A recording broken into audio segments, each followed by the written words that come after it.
Hello दोस्तों, मेरा नाम विनय। आज का टॉपिक है भारत के महान्यायवादी अटॉर्नी जनरल ऑफ इंडिया। यह topic IAS, PCS and other one day exam के लिए काफ़ी महत्वपूर्ण है। तो हम चर्चा करते हैं।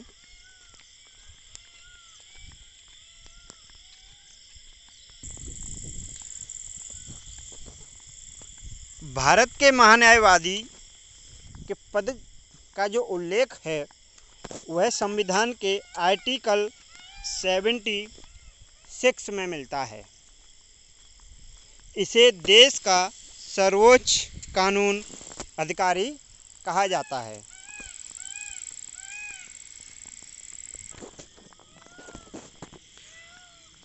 महान्यायवादी अर्थात अटॉर्नी जनरल की नियुक्ति राष्ट्रपति के द्वारा की जाती है। राष्ट्रपति महान्यायवादी की जो नियुक्ति करता है वह प्रधानमंत्री की सलाह पर ही करता है। इसकी जो पद से संबंधित योग्यता है वह भारत के सुप्रीम कोर्ट के किसी भी न्यायाधीश को नियुक्त होने के लिए, अर्थात हम कह सकते हैं कि सबसे पहले वह भारत का नागरिक हो, दूसरा उसे सुप्रीम कोर्ट के न्यायाधीश के रूप में काम करने का कम से कम 5 वर्ष का अनुभव हो, या किसी हाई कोर्ट में उसने 10 वर्षों तक वकालत की हो, या राष्ट्रपति के मतानुसार वह न्यायिक मामलों का ज्ञाता हो।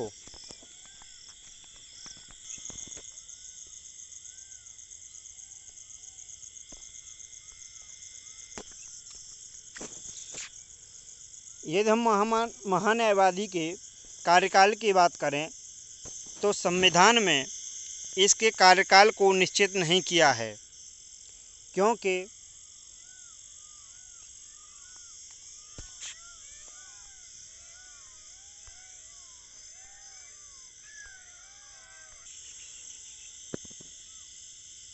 यदि मंत्रिपरिषद त्यागपत्र दे देती है तो इसको भी अपने पद से इस्तीफा देना होता है, क्योंकि इसकी जो नियुक्ति की जाती है वह प्रधानमंत्री की सलाह पर ही की जाती है।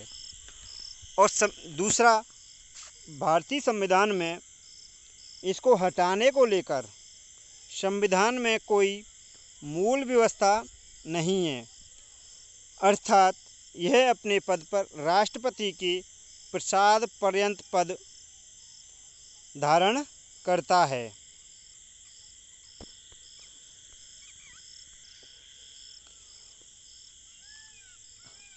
संविधान ने महान्यायवादी को कुछ अधिकार दिए हैं, जैसे ये भारत के किसी भी क्षेत्र, किसी भी अदालत में महान्यायवादी सुनवाई का अधिकार रखता है, और इसे संसद के दोनों सदनों में बोलने का, कार्यवाही में भाग लेने का और संयुक्त अधिवेशन में बैठक करने में मत देने का अधिकार नहीं है, लेकिन यह अपनी तरफ से कोई भी विचार रख सकता है, उसके लिए यह स्वतंत्र है।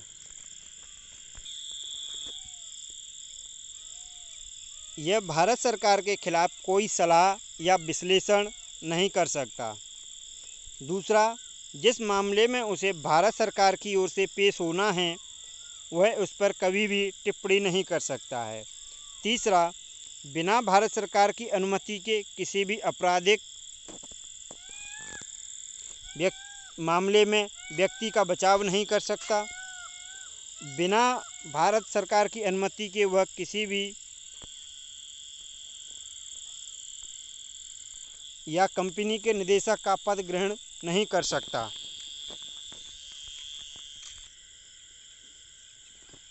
महान्यायवादी केंद्रीय कैबिनेट का सदस्य नहीं होता है। इसे सरकारी स्तर पर विधिक मामलों को देखने के लिए केंद्रीय कैबिनेट में पृथक विधि मंत्री होता है। इसके कार्य क्या हैं? भारत सरकार को विधि संबंधी ऐसे विषयों पर सलाह देना जो राष्ट्रपति द्वारा सौंपे गए हों। दूसरा, विधिक स्वरूप में ऐसे अन्य कर्तव्यों का पालन करे जो राष्ट्रपति द्वारा सौंपे गए हों। तीसरा, संविधान या किसी अन्य विधि द्वारा प्रदान किए गए कर्तव्यों का निर्वहन करना।